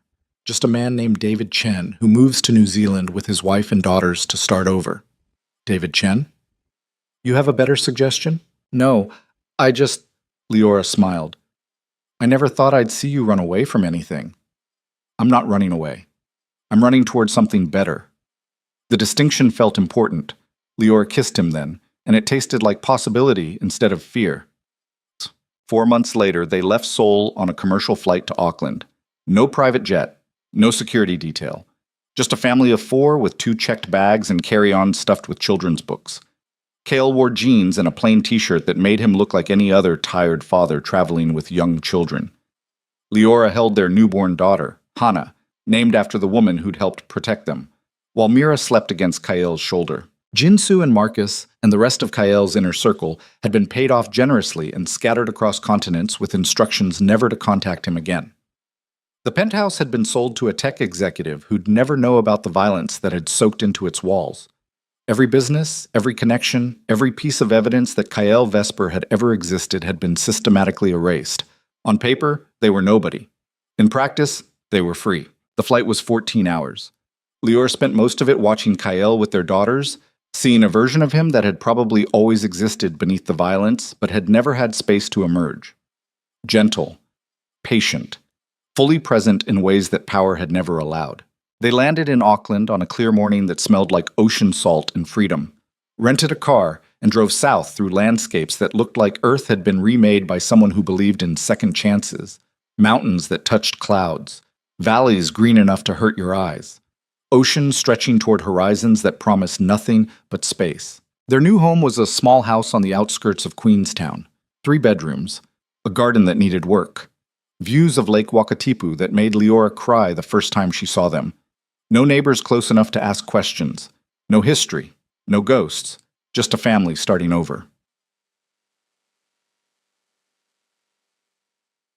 The first 3 months were adjustment, learning to live without security, without surveillance, without the constant low-level terror that had become background noise in Seoul.